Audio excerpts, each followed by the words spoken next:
स्वाध्यायः परमः। Doctor Baba Saheb Ambedkar open university.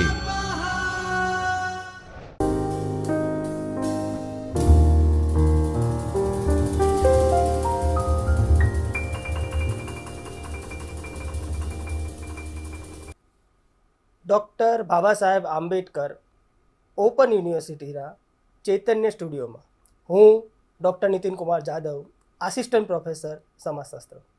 વિદ્યાર્થી મિત્રો, આજે આપણે TYBA પેપર 7 સામાજિક સંશોધન પદ્ધતિઓ એની અંદર આપણે અગાઉ યુનિટ 1 અને 2 એકમ 1 અને 2 એના વિશે આગળ આપણે અભ્યાસ કરી ચૂક્યા છીએ. આજે આપણે એકમ 3 ખ્યાલનો અર્થ, લક્ષણો અને મહત્વ એના વિશે આપણે ચર્ચા કરવાના છીએ.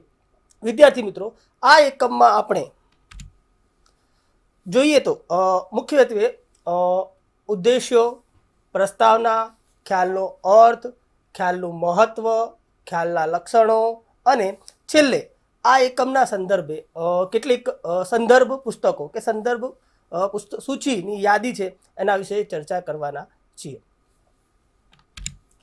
સૌથી પહેલાં વાત કરીએ તો આ એકમના ઉદ્દેશ્યોની વાત કરીએ તો આ એકમના અભ્યાસ બાદ વિદ્યાર્થીઓ ખ્યાલનો અર્થ સમજશે, ખ્યાલના લક્ષણોની સમજ મેળવશે અને ખ્યાલનું મહત્વ વર્ણન કરી શકશે. એ આ એકમના ઉદ્દેશ્યો છે. આગળ વાત કરીએ તો સૌથી પહેલાં વાત કરીએ તો પ્રસ્તાવના. તો કે વિજ્ઞાનનો વિકાસ સંશોધન ઉપર આધારિત છે. સંશોધનમાં ઘટનાનું નિરીક્ષણ છે, તથ્ય છે, સંકલન છે, વર્ગીકરણ છે અને વિશ્લેષણ છે. આ બધી જ પ્રક્રિયાઓ સંકળાયેલી આપણને જોવા મળે છે. અને ઘટનાઓને સમજવા માટે ખ્યાલ એ બહુ અગત્યની વસ્તુ છે. ખ્યાલ એ નિશ્ચિત હોય છે. એમાં કયા તથ્યોનું નિરીક્ષણ કરવાનું, તેનું વર્ગીકરણ તેમજ વૈજ્ઞાનિક સંશોધનમાં આ ખ્યાલનું વિશેષ મહત્ત્વ જોવા મળે છે.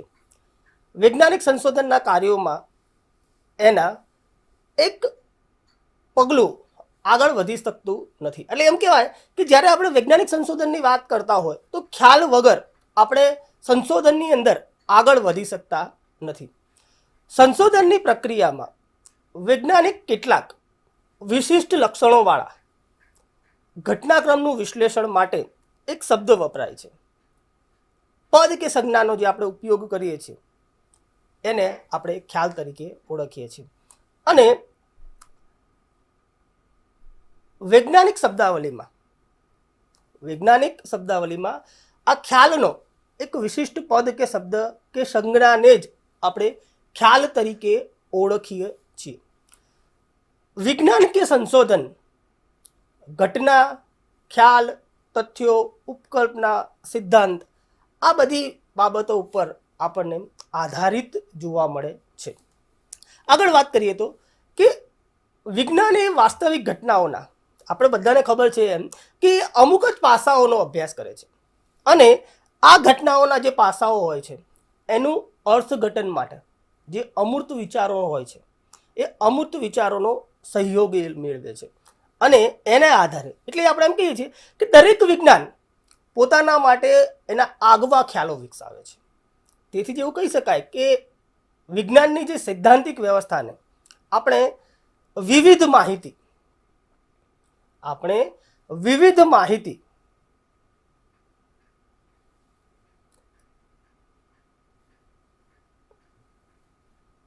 દરેક વિજ્ઞાન પોતાના આગવા ખ્યાલો વિકસાવે છે. તેથી જ એવું કહી શકાય કે વિજ્ઞાનની સૈદ્ધાંતિક વ્યવસ્થાને આપણે ખ્યાલાત્મક વ્યવસ્થા તરીકે પણ ઓળખાવી શકીએ છીએ. અને અનુભવજન્ય જ્યારે માહિતીની વાત હોય ત્યારે યોગ્ય રીતે ગોઠવીને વિવિધ માહિતી વચ્ચેનો સંકલન કરીને એને જોડીને એના સંબંધને સમજવા માટે સંશોધક જ્યારે ખ્યાલનો ઉપયોગ કરવો પડે છે, કોઈ પણ સંશોધક હોય એને આ ખ્યાલોનો ઉપયોગ કરવો પડતો હોય છે. અને ખ્યાલોના ઉપયોગ કરીને આપણે ઘટનાઓના વિભિન્ન પાસા એટલે કે જુદા જુદા જે પાસાઓ છે, જુદા જુદા જે અંગો છે એના વિશે એટલે એકબીજા સાથે સાંકળીને એક ઘટનાને સમજવાનો પ્રયાસ કરીએ છીએ અને સાંકળીએ છીએ. અને કોઈ પણ વિજ્ઞાનની વાત કરતા હોઈએ ત્યારે વૈજ્ઞાનિક સંશોધનની અંદર ઘટનાનું જ્યારે વિશ્લેષણ કરવા માટે આપણે એમ કહીએ કે ખ્યાલનું એક વિશેષ મહત્વ આપણને જોવા મળે છે. હવે વાત કરીએ તો ખ્યાલનો અર્થ સમજવાનો પ્રયત્ન કરીએ તો કે ખ્યાલ, સંકલ્પના અને અવધારણા આ જે શબ્દો છે એ શબ્દોનો પ્રયોગ ખ્યાલના પર્યાય તરીકે આપણે કરીએ છીએ. ખ્યાલ માટે અંગ્રેજીમાં કન્સેપ્ટ શબ્દ વપરાય છે. એટલે એવું કહે છે કે અંગ્રેજીમાં આપણે એને કન્સેપ્ટ કહીએ છીએ. અને ઓક્સફર્ડ ડિક્શનરી પ્રમાણે એવું કહીએ તો ખ્યાલ વસ્તુઓનો એક વર્ગનો વિચાર કે સામાન્ય વિચાર હોય છે. એટલે જ એવું કહીએ કે ખ્યાલ એટલે સિદ્ધાંતની શબ્દાવલી આપે છે અને તેના વિષય વસ્તુને દર્શાવે છે કે રજૂ કરે છે એવું આપણે કહીએ છીએ. હવે મિચેલ કરીને એક સંશોધક છે, એ ખ્યાલનો અર્થ આપે છે કે ખ્યાલ એક વિવરણાત્મક ગુણના સંદર્ભ. મિચેલ એવું કહે છે કે ખ્યાલ એક વિવરણાત્મક ગુણના સંદર્ભની તરફ સંકેત કરનાર એક પદ છે. ગુડ અને હન્ટ એવું કહે છે કે બધા ખ્યાલો અમૂર્ત હોય છે અને તે યથાર્થતાના કેટલાક વિશેષ પક્ષોનું પ્રતિનિધિત્વ કરે છે. આગળ વાત કરીએ તો ખ્યાલનું જોહડા એવું કહે છે કે ખ્યાલ એ નિરીક્ષણ કરેલી ઘટનાઓ ઉપર કરવામાં આવેલી તારવણી છે, આવું જોહડા કહે છે. મેકલેલેન્ડ એવું કહે છે કે ખ્યાલ એ વિવિધ હકીકતોને રજૂ કરતી એક ટૂંકાક્ષરી છે. જ્યારે રોબર્ટ મર્ટન એવું કહે છે કે ખ્યાલ એ નિરીક્ષણ કરવામાં આવનાર છે તેને પરિભાષિત કરે છે અને આ તે પરિવર્ત્ય હોય છે જેના મધ્ય આનુષંગિક સંબંધોની સ્થાપનામાં કરવામાં આવે છે, આવું રોબર્ટ મર્ટન કહે છે. એટલે એવું કહેવાય કે આ જે આપણે ખ્યાલોની વ્યાખ્યાઓની વાત કરીએ એ વ્યાખ્યાઓના સંદર્ભમાં નિષ્કર્ષ એ નીકળે છે કે ખ્યાલ દ્વારા ઘટનાઓને સમજવાની ઢબ છે. ખ્યાલ શું છે કે સામાજિક વિજ્ઞાનોની અંદર મોટાભાગે જે પણ ખ્યાલોનો ઉપયોગ થાય છે એ જે તે ઘટનાઓ બને છે એ ઘટનાઓને સમજવા માટેની એક ઢબ છે અને તેનાથી નક્કી થાય છે કે નિરીક્ષણ કોનું કરવું. ખ્યાલ આપણે જોઈએ તો કે અમુક સંકેત કે શબ્દાવલી પણ હોય અને એના દ્વારા જે વિચારોને વ્યક્ત કરવામાં આવે છે. આ તે પરિવર્ત્ય હોય છે જેનું મધ્ય આનુષંગિક સંબંધની સ્થાપના કરવામાં આવે છે અને એના દ્વારા જ સિદ્ધાંત નિર્માણ થાય છે કે સિદ્ધાંતની રચના કરવામાં આવે છે. તો કે ખ્યાલને પૂર્ણ રીતે સમજવા માટે આપણે ખ્યાલનું મહત્વ અને ખ્યાલના લક્ષણોનો અભ્યાસ કરવો ખૂબ જ જરૂરી બને છે. તો વિદ્યાર્થી મિત્રો આપણે એનો અભ્યાસ આગળ કરીએ. ખ્યાલનું મહત્વ. સૌથી પહેલાં આપણે ખ્યાલનું મહત્વ સમજીએ, ત્યારબાદ ખ્યાલના લક્ષણો વિશે ચર્ચા કરીશું. સૌથી પહેલાં વાત કરીએ તો ખ્યાલનું મહત્વ. તો આપણે બધા જ જાણીએ છીએ કે વિજ્ઞાનનો વિકાસ સાધવા માટે વૈજ્ઞાનિક સંશોધન કરવા જરૂરી બને છે અને આ વૈજ્ઞાનિક સંશોધનને માર્ગદર્શન પૂરું પાડવા અને તે રીતે વિજ્ઞાનનો વિકાસ કરવામાં ખ્યાલો એ ખૂબ જ એટલે કે અત્યંત જરૂરી કે અત્યંત મહત્વ ધરાવે છે. એટલું જ નહીં પણ વૈજ્ઞાનિક સંશોધનને બીજાઓ સુધી પહોંચાડવામાં ખ્યાલો ખૂબ જ જરૂરી છે. સામાજિક ઘટનાઓને આપણે બધા જ જાણીએ છીએ કે અમૂર્ત છે અને અમૂર્ત ઘટનાઓને સ્પષ્ટ રીતે રજૂ કરવા માટે સામાજિક વિજ્ઞાનોની અંદર આ ખ્યાલોનું મહત્વ આપણને જોવા મળે છે. અને સામાજિક વિજ્ઞાનમાં નહીં અને એની સાથે સાથે જે અન્ય વિજ્ઞાનો છે એમ અન્ય વિજ્ઞાનોમાં પણ ખ્યાલોનું એટલું જ મહત્વ અનિવાર્ય બની રહે છે.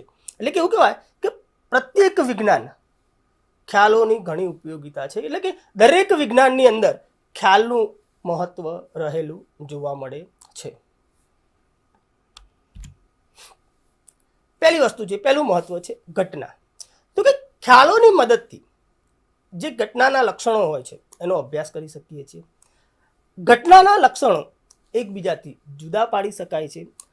ખ્યાલોની મદદથી આ જે ઘટનાના જે લક્ષણો છે એ લક્ષણો આપણે તારવી શકીએ છીએ કે અલગ પાડી શકીએ છીએ, અને એના જ વડે ઘટનાઓના લક્ષણના નામથી આપણે કોઈ પણ ઘટનાને ઓળખી શકીએ છીએ, અને તેના જ આધારે આખી ઘટના અંગેનું આપણે વિચારણા છે કે વિચારવાનું જે છે એ આપણા વિચારોને એ આગળ વધારે છે. એટલે એવું કહેવાય કે જે ઘટનાઓનું પ્રત્યક્ષ રીતે પહેલાં નિરીક્ષણ કરી શકાતું નથી તેવી ઘટનાઓને આપણે ખ્યાલ દ્વારા કે ખ્યાલોની મદદથી આપણે આપણી સમક્ષ એને ઊભી કરી શકીએ છીએ. પ્રત્યક્ષીકરણના જે અવરોધો હોય છે એ અવરોધો દૂર કરી શકીએ છીએ. તો એ શેનાથી થાય છે? આ ખ્યાલની મદદથી. એટલે કે જે પણ ઘટના બને છે એ ઘટનાને સમજવા માટે, એના લક્ષણોને તારવવા માટે, એ બીજી ઘટનાથી અલગ પાડવા માટે અને એ ઘટનાઓ વિશે આગળ વિચારવા માટે ખ્યાલોનું ખૂબ જ મહત્વ રહેલું છે. એટલે સૌથી પહેલું મહત્વ છે ઘટના. બીજું મહત્વ છે માર્ગદર્શક. તો ખ્યાલ શું કરે છે? તો કે સંશોધનની શરૂઆત ખ્યાલોની મદદથી જ થાય છે, અને ખ્યાલોની મદદથી જ સંશોધનને આપણે આગળ વધારી શકીએ છીએ. ખ્યાલોનું પહેલું જ કાર્ય, એટલે એવું કહેવાય, જો એ લખ્યું છે, ખ્યાલોનું પ્રથમ કાર્ય જ એ છે કે સંશોધક ઘટનાનો જે અભ્યાસ કરવાનો હોય છે એના જે પરિપ્રેક્ષ્યો હોય છે એ પરિપ્રેક્ષ્યો પૂરા પાડીને સંશોધકને માર્ગદર્શક બને છે. એટલે કે સંશોધન કાર્યમાં મદદરૂપ થાય છે કે સંશોધન આગળ કેવી રીતે વધારવું. આનો અર્થ એ થયો કે ઘટનાઓનું પહેલા નિરીક્ષણ થઈ શકતું નથી તેવી ઘટનાઓનું નિરીક્ષણ કરવાનો, તેમજ એવી ઘટનાઓ વચ્ચેનો સંબંધોનું નિરીક્ષણ કરવાનો માર્ગ એ ખ્યાલો દ્વારા આપણને પ્રાપ્ત થાય છે. જેમ કે આપણે વાત કરીએ તો સંસ્કૃતિ છે, સંસ્થા છે, દરજ્જો છે, ભૂમિકા છે, આ જે જુદા જુદા ખ્યાલો છે એ સમાજશાસ્ત્રમાં આપણને સંશોધન માટે માર્ગદર્શક પૂરું પાડે છે. એટલે કે આ ખ્યાલોની મદદથી જે પણ સામાજિક વિજ્ઞાનની અંદર, ખાસ કરીને આપણે સમાજશાસ્ત્રમાં મદદરૂપ સંશોધન કરવામાં, સામાજિક સંશોધન કરવામાં સંશોધકને માર્ગદર્શક બને છે અને મદદરૂપ પુરવાર થાય છે. ત્રીજું મહત્વ છે માનવ વિચારોનો સંવાહક. એટલે કે ખ્યાલો વડે જ, આગળ જોયું એમ કે ખ્યાલો કેવળ વૈજ્ઞાનિક પદ્ધતિ માટે જ મૂળભૂત મહત્વ ધરાવે છે. એનો અર્થ એવો નથી, પરંતુ બધા જ પ્રકારના માનવ વિચારો માટે, એની અભિવ્યક્તિ કરવા માટે અને માનવ વિચારોને બીજા સુધી સંવાહક કરવા માટે પણ ખ્યાલો મૂળભૂત રીતે મહત્વ ધરાવે છે. એટલે કે માણસોની અંદર જે વિચારો છે કે માનવ વિચારો છે એ એકબીજા સાથે પહોંચાડવામાં અને બીજાને પહોંચાડવા સુધી ખ્યાલો મહત્વનું સંવાહક, એટલે કે મહત્વની કામગીરી કરે છે. ખાસ કરીને જ્યારે આપણે સામાન્ય લોકોની વાત કરતા હોય તો કે વિચારોને સંવાહકની તુલનામાં વિજ્ઞાન પોતાના વિચારોનો સંવહનમાં વધુ ચોક્કસ બનવું પડે છે, અને આથી જ વિજ્ઞાનમાં ખ્યાલો રચવાની પ્રક્રિયા ઘણી મહત્વની બને છે. અને આ બાબતથી જ જો વિજ્ઞાન વાકેફ ના હોય તો વિજ્ઞાનમાં ઘણી ભૂલોથી બચી જાય છે. જો આ બાબતથી વાકેફ હોય તો જે પણ સામાજિક વિજ્ઞાન છે કે જે પણ વિજ્ઞાન છે, જો આ બાબતથી વાકેફ હોય તો એ ભૂલો જે છે એ ભૂલોથી બચી શકે છે. આગળની વાત કરીએ તો ચોથું મહત્વ છે રજૂઆત અને વિશ્લેષણ. તો કે ખ્યાલો એવી વસ્તુ છે કે ખ્યાલો વાસ્તવિક ઘટનાઓને વૈજ્ઞાનિક રીતે રજૂ કરવામાં અને ઘટનાનું વ્યવસ્થિતપણે વિશ્લેષણ કરવા માટેનું મહત્વનું સાધન છે. એટલે આગળ આપણે જે વાત કરી હતી એમ મહત્વ તો છે જ, પણ જ્યારે કોઈ પણ ઘટના બનતી હોય એ ઘટનાને તમારે વૈજ્ઞાનિક રીતે રજૂ કરવાની હોય અને એનું વિશ્લેષણ કરવાનું હોય તો ત્યારે આપણને આ ખ્યાલો મદદરૂપ બને છે. અને ખ્યાલો વગર એવું પણ કહી શકીએ કે તેના વગર કોઈ પણ ઘટના વિશે વૈજ્ઞાનિક રજૂઆત કરવાની હોય એ શક્ય બનતું નથી. એટલે કે સંશોધક જ્યારે વાસ્તવિક ઘટના વિશે કે જે હકીકતો એકત્રિત કરે છે સંશોધનની અંદર અને તેની એ હકીકતો વચ્ચેનો જે સંબંધ જોવા મળે છે તેને વ્યવસ્થિત રજૂ કરવા માટે સંશોધકે ખ્યાલોનો ઉપયોગ કરવો જરૂરી બને છે. એટલા માટે એવું કહે છે કે રજૂઆત અને વિશ્લેષણ એ પણ ખ્યાલોનું મહત્વ રહેલું છે. પાંચમું મહત્વની વાત કરીએ તો વર્ગીકરણ. તો કે ખ્યાલોની મદદથી જે પણ ઘટનાઓ બને છે એ ઘટનાઓને એકબીજાથી આપણે ભિન્ન એટલે કે જુદી પાડી શકીએ છીએ. અને કેટલીક વખત એવું બનતું હોય છે કે જે પણ ઘટનાઓ હોય છે એ ઘટનાઓ જુદા જુદા વર્ગની ઘટનાઓ હોય છે, પણ આપણે શું કરીએ છીએ આ બધી જ ઘટનાઓને આપણે એક જ વર્ગની અંદર મૂકતા હોઈએ છીએ. અને જ્યારે આપણે ખ્યાલોનો ઉપયોગ કરીએ છીએ કે ખ્યાલોની મદદ લઈએ છીએ ત્યારે આપણે આ ઘટનાઓને જુદા જુદા વર્ગમાં મૂકીએ છીએ. એટલે કે ઘટનાઓનું વર્ગીકરણ કરવામાં એટલે કે વિભિન્નતાને આપણે ઓળખી શકીએ છીએ. જ્યારે આપણે સામાજિક સંશોધન કરતા હોઈએ ત્યારે, જ્યારે માહિતીનું વર્ગીકરણ કરતા હોઈએ ત્યારે એ જે પણ ઘટના બને છે એ ઘટનાને વિભાજિત કરવામાં, એને અલગ અલગ કરવામાં, એકબીજાને તથ્યોને છૂટા પાડવામાં આ ખ્યાલો આપણને મદદરૂપ થાય છે. છઠ્ઠું મહત્વ છે કે ખ્યાલોના અભાવમાં વૈજ્ઞાનિક વિચારોની અભિવ્યક્તિ થઈ શકતી નથી. ખ્યાલોની મદદથી જ વિજ્ઞાનને વિચારોને સ્પષ્ટ રીતે, અસંદિગ્ધ રીતે રજૂ કરી શકાય છે. દાખલા તરીકે જ્ઞાતિ છે, પેટા જ્ઞાતિ છે, પ્રભાવી જ્ઞાતિ છે, શહેરીકરણ છે, પશ્ચિમીકરણ છે, સંસ્કૃતિકરણ છે. આ જે જુદા જુદા ખ્યાલો છે એ જુદા જુદા ખ્યાલોના ઉપયોગ દ્વારા કે ઉપયોગ કરીને આપણે સમાજશાસ્ત્રીય વિચારો, સિદ્ધાંતોને સ્પષ્ટ રીતે રજૂ કરી શકીએ છીએ અને એને સમર્થ બનાવીએ છીએ. એટલે કે ખ્યાલો એવી બાબત છે કે જે એનું મહત્વ એ પણ છે કે આપણે કોઈ પણ બાબતને કે ઘટનાને વધુ સારી રીતે સ્પષ્ટ કરીએ છીએ અને લોકો સમક્ષ રજૂ કરી શકીએ છીએ અને સંશોધકને પણ ઉપયોગી થાય છે. સાતમું મહત્વ છે વિજ્ઞાનનો વિકાસ. તો ખ્યાલોના વિકાસથી વિજ્ઞાનનો વિકાસ પણ થાય છે. વિજ્ઞાનમાં ખ્યાલોના વિકાસના વિચારો, એના જે તાણાવાણા હોય છે એ તાણાવાણા પૂરા પાડે છે, જેના પરિણામે જુદા જુદા જે વૈયક્તિક સંશોધનના જે પ્રયાસો હોય છે એ પ્રયાસો એકબીજા સાથે સાંકળે છે, એકબીજાને સાથે જોડી શકાય છે અને વિવિધ સંશોધનનું સંકલન કરી એના દ્વારા વિજ્ઞાનનો વિકાસ શક્ય બને છે. એટલે કે વિજ્ઞાન વ્યવસ્થિત વિકાસ માટે ચોકસાઈપૂર્ણ ખ્યાલોનું વિકસાવવા ખૂબ જ જરૂરી ગણવામાં આવે છે. એટલે કે જુદા જુદા સંશોધકો જે ખ્યાલો વિકસાવે છે એ ખ્યાલોને વિકસાવે છે, એને જોડવાનું સંકલન કરે છે અને જોડીને એ સાથે સાથે વિજ્ઞાન છે એ પોતાનો વિકાસ પણ કરે છે. આઠમું લક્ષણ છે સંક્ષિપ્તીકરણ. તો ખ્યાલો વિજ્ઞાનની ટૂંકાક્ષરી છે. ખ્યાલોની મદદથી વિજ્ઞાનની રજૂઆત આપણે કરકસરથી કરી શકીએ છીએ. એટલે થોડું ઘણું કહી શકાય છે. ઘટનાઓને સંક્ષિપ્તમાં એટલે કે ટૂંકમાં આપણે વર્ણન કરી શકીએ છીએ અને વ્યાપક સામાજિક ઘટનાઓને આપણે ખ્યાલોની મદદથી ટૂંકમાં, સંક્ષિપ્તમાં રજૂ કરી શકીએ છીએ. એટલે કે જે પણ ઘટના બને છે એ ઘટનાને આપણે સંક્ષિપ્તમાં, ટૂંકમાં રજૂ કરી શકીએ છીએ. તો કોની મદદથી? તો કે એ ખ્યાલોની મદદથી આપણે કરી શકીએ છીએ.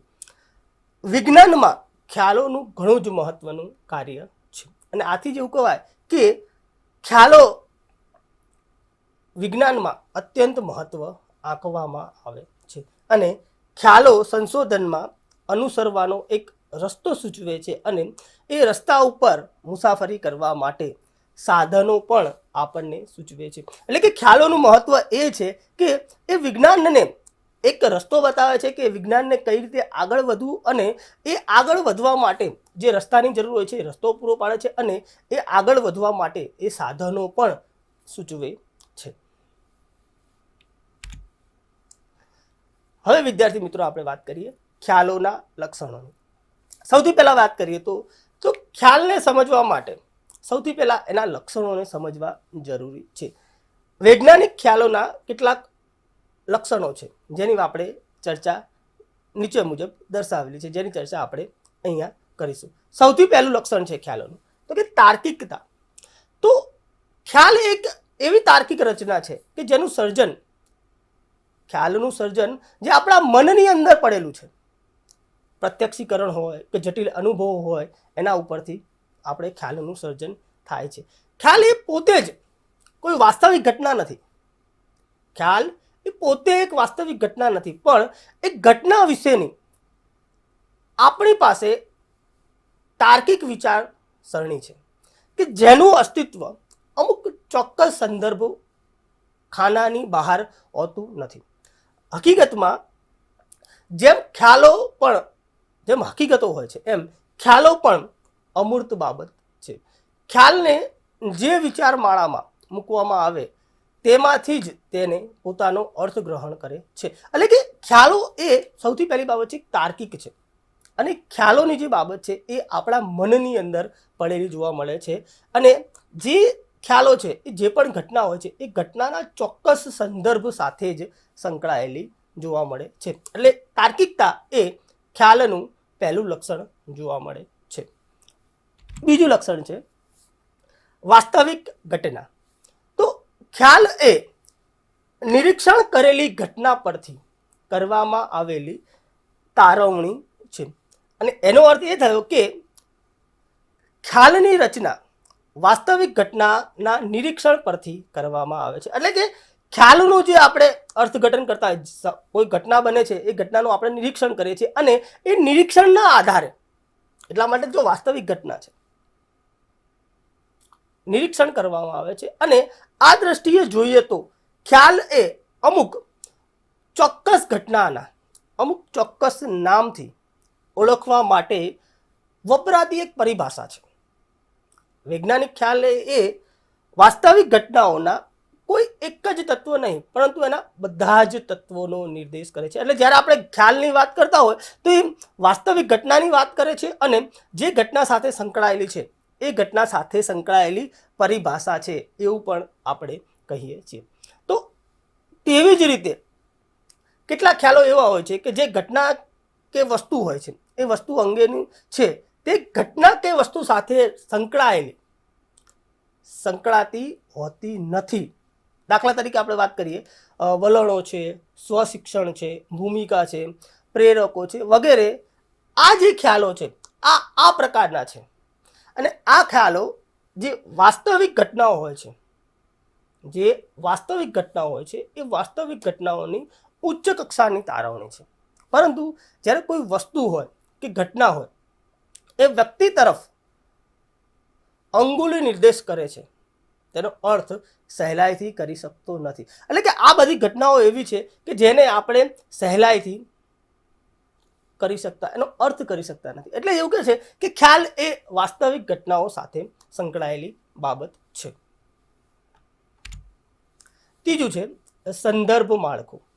તો ખ્યાલ અમુક સંદર્ભ માળખાની અંદર જ હોય છે. અમુક સૈદ્ધાંતિક વ્યવસ્થા હોય છે એની અંદર જ ખ્યાલ મહત્વ ધરાવતું હોય છે, તેની બહાર એ ખ્યાલનું કોઈ મહત્વ હોતું નથી. એટલે કે એવું કહીએ કે હકીકતો અને સિદ્ધાંત વચ્ચે જેવો સંબંધ છે તેવો જ સંબંધ ખ્યાલ અને સિદ્ધાંત વચ્ચે પણ આપણને જોવા મળે છે. એટલે કે જેમ હકીકત અને સિદ્ધાંત વચ્ચે સંબંધ છે એમ ખ્યાલ અને સિદ્ધાંત વચ્ચે પણ સંબંધ રહેલો જોવા મળે છે. દાખલા તરીકે સમજીએ તો કે જો અહીંયા ઉદાહરણ આપેલું છે કે સ્તરીકરણના સિદ્ધાંતમાં જે માળખામાં છે, જેમ કે વર્ગ દરજ્જો છે, સત્તા છે, પ્રતિષ્ઠા છે, સામર્થ્ય છે, આવા જુદા જુદા ખ્યાલોનું મહત્વ આપણે આ સ્તરીકરણના સિદ્ધાંતમાં જોવા મળે છે. અને આ સ્તરીકરણના સિદ્ધાંત માળખાની બહાર આ બધા ખ્યાલો છે એ બધા ખ્યાલોનું મહત્વ જોવા મળતું નથી. એટલે કે ખ્યાલ એવી બાબત છે કે જે ચોક્કસ સંદર્ભમાં જ કે ચોક્કસ વ્યવસ્થાની અંદર જ આ ખ્યાલોનું મહત્વ જોવા મળે છે. જેમ કે આપણે આ સ્તરીકરણની વાત કરી કે એની અંદર વર્ગ છે, દરજ્જો છે, પ્રતિષ્ઠા છે, એની વાત કરી તો એની અંદર જ મહત્વ રહેલું છે. એની બહાર સ્થિરીકરણના સિદ્ધાંતની બહાર આ બધી બાબતોનું મહત્વ આપણે જોવા મળતું નથી, એવું આપણે કહીએ છીએ. એટલે જ કહેવાય છે કે સંદર્ભ માળખું. ચોથું લક્ષણ છે ચોકસાઈપૂર્ણ. તો ચોકસાઈપૂર્ણ વ્યાખ્યા ખ્યાલનું એક મહત્વનું લક્ષણ છે. ખ્યાલો જે ઘટનાઓ વ્યક્ત કરતા હોય છે એ ઘટનાઓને તેના જેવી જ બધી જ ઘટનાઓ માટે સામાન્ય રીતે જે તત્વો હોય એ તત્વોને એની અંદર સમાવિષ્ટ કરતા હોય છે. અને ખ્યાલોના આધારે જ આપણે એ ઘટનાને સમજી શકતા હોય છે, એને પરિભાષિત કરતા હોય છે. એટલે કે ખ્યાલોનું જે આ લક્ષણ છે, એટલે કે આ લક્ષણ જ્યારે કંઈક ખૂટતું હોય ત્યારે વિજ્ઞાનને સમજવા તેમજ વૈજ્ઞાનિક સંશોધન કરવા ભારે ગૂંચવડો ઊભો થતો હોય છે, કે ગૂંચવડો પેદા થતો હોય છે, એવું જોવા મળે છે. જ્યારે ખ્યાલ એ આખરે તો શું છે કે જે વાસ્તવિક ઘટનાઓ છે એ વાસ્તવિક ઘટનાઓને સૂચિત કરે છે, કે સૂચવે છે, એના પ્રતીક સ્વરૂપે આપણે ઉપયોગ કરીએ છીએ. આથી જ એવું કહેવાય કે જે ઘટનાઓ છે એ ઘટનાઓને એના પ્રતીકોને ચોકસાઈપૂર્ણ રીતે પરિભાષિત જો થયેલું ન હોય તો સ્વાભાવિક રીતે શું થાય કે જે ઘટના છે આપણે સમજવાની કે ઓળખવાની હોય તો એને ઓળખવામાં મુશ્કેલી પેદા થતી હોય છે. એટલે જ કે આપણે જ્યારે ખ્યાલોની વાત કરીએ તો એમાં ચોકસાઈપૂર્ણતા બહુ જરૂરી છે.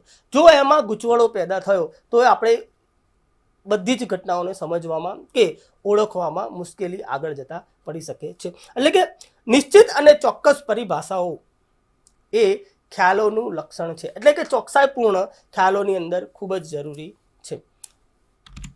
પાંચમું લક્ષણ છે સ્પષ્ટતા. તો ચોકસાઈપૂર્ણ પરિભાષાની જેમ ખ્યાલોનું મહત્વનું લક્ષણ છે. બીજી રીતે કહીએ તો ખ્યાલોનો અર્થ સ્પષ્ટ હોવો જોઈએ. એની અંદર ખાસ કરીને સંદિગ્ધતા ન હોવી જોઈએ. ખ્યાલો જે પૂરેપૂરું હોવું જોઈએ એ પૂરેપૂરું એનું વર્ણન હોવું જોઈએ. અને એક જ ખ્યાલ છે એ જુદી જુદી ઘટનાઓને સૂચવતો ન હોવો જોઈએ. જે ખ્યાલ છે એ જે ઘટના સાથે સંકળાયેલો હોય એને જ સૂચવતો હોવો જોઈએ. એટલે કે ખ્યાલોમાં જ્યારે સ્પષ્ટતા હોતી નથી ત્યારે વૈજ્ઞાનિક સંશોધનનું સંવાહક કરવામાં મુશ્કેલી ઊભી થાય છે. એટલે કે ખ્યાલો સ્પષ્ટ હોવા ખૂબ જ જરૂરી છે. જો ખ્યાલો સ્પષ્ટ ના હોય તો સંશોધનની અંદર કે કોઈ પણ ઘટનાને સમજવામાં આપણને મુશ્કેલી પેદા થાય છે. છઠ્ઠું લક્ષણ છે ચોક્કસ અર્થ. તો ઘણા વિજ્ઞાનીઓ કેટલાક વૈજ્ઞાનિક ખ્યાલો એવી રીતે સૂચવે છે કે ખ્યાલ અમુક ચોક્કસ વૈજ્ઞાનિક સંદર્ભ માળખાની બહાર અર્થ ધરાવતો નથી. દાખલા તરીકે જોઈએ તો સમાજશાસ્ત્રીઓ નોકરશાહીનો અભ્યાસ કરે છે, પરંતુ આ જે શબ્દનો ચોક્કસ અર્થ વિશે જ્યારે સમાજશાસ્ત્રીઓ હોય છે એ સમાજશાસ્ત્રીઓમાં પણ એકમકતા કે એકતા આપણને જોવા મળતી નથી. વાસ્તવમાં નોકરશાહી એટલે એક વિશિષ્ટ પ્રકારનું સામાજિક રચનાતંત્ર છે કે જેનો અર્થ એવો થાય છે કે વાસ્તવમાં નોકરશાહી એક એવા પ્રકારનું રચનાતંત્ર છે કે જેનો અર્થ એવો થાય છે કે આમ માનવીને બદલે ઘણી વખત આપણે જુદા જ સંદર્ભમાં એનો અર્થ સમજતા હોઈએ છીએ. એટલે કે નોકરશાહી માટે વહીવટી બગાડ વગેરે મૂલ્ય નિર્ણયોવાળા અર્થ પણ થતા હોય છે. અને સમાજશાસ્ત્રીઓ અને સામાન્ય માણસો એ આ બંને પ્રકારની ભૂલો કરે એવો સંભવ રહેલો છે. એમાં માટે જો ગુડ અને હન્ટ તો ત્યાં સુધી કહે છે કે સાદા ખ્યાલોની બાબતમાં પણ અર્થની બહુવિધતાના કારણે વિદ્યાર્થીઓ ગેરમાર્ગે દોરાય છે. જો ખ્યાલો વધુ જટિલ હોય તો ગૂંચવણો ઊભો થવાની સંભાવના વધી જાય છે. તેથી જ એવું કહેવાય છે કે ખ્યાલો નિશ્ચિત, ચોક્કસ અને સ્પષ્ટ અર્થવાળા હોવા જોઈએ. જો એવું ન થાય તો ગૂંચવણો ઊભો થવાની શક્યતાઓ છે. એટલે ખ્યાલોનું છઠ્ઠું લક્ષણ છે કે ચોક્કસ અર્થ. જો ચોક્કસ અર્થ ના હોય તો ગેરમાર્ગ કે ગેરસમજ ઊભો થવાના ચાન્સીસ વધી જાય છે. ખ્યાલ એક તાર્કિક રચના છે અને ખ્યાલ એ નિશ્ચિત કરેલી ઘટનાઓ ઉપર કરવામાં આવેલી તારવણી છે અને અમુક સંદર્ભ માળખાની અંદર જ સૈદ્ધાંતિક વ્યવસ્થાની અંદર જ આપણને ખ્યાલનું મહત્વ જોવા મળે છે. અને નિશ્ચિત અને ચોક્કસ પરિભાષા એ પણ ખ્યાલનું એક મહત્વનું લક્ષણ છે. આમ જોઈએ તો એવું કહેવાય કે ખ્યાલનો જે અર્થ છે એ અર્થ સ્પષ્ટ હોવો જોઈએ. ખ્યાલનો જો ચોક્કસ અર્થ હોવો જોઈએ, દ્વિઅર્થી ન હોવો જોઈએ. એટલે કે તમે જે સંદર્ભમાં એનો ઉપયોગ કરો છો એ જ સંદર્ભમાં એનો અર્થ, એટલે કે એઝ અ લેખક તરીકે, સંશોધક તરીકે હું જે સંદર્ભમાં એ ખ્યાલોનો અર્થ ઉપયોગ કરું છું, વાચકને પણ એ જ અર્થ સમજવો જોઈએ. એ રીતે ખ્યાલનો પ્રયોગ કરવો જોઈએ. વિદ્યાર્થી મિત્રો, આ એકમના અંતે સ્વાધ્યાયના પ્રશ્નો જોઈએ તો 2 સ્વાધ્યાયના પ્રશ્નો છે. સૌથી પહેલો છે કે ખ્યાલોનું મહત્વ વર્ણવો, અને બીજો પ્રશ્ન છે ખ્યાલોના લક્ષણો વર્ણવો, ખ્યાલોના લક્ષણો સમજાવો.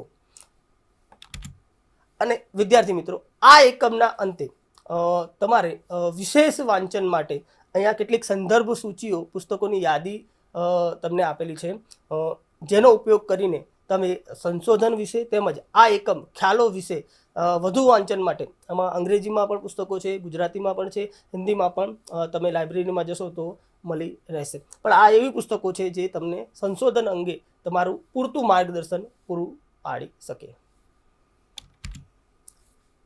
Thank you. स्वाध्यायः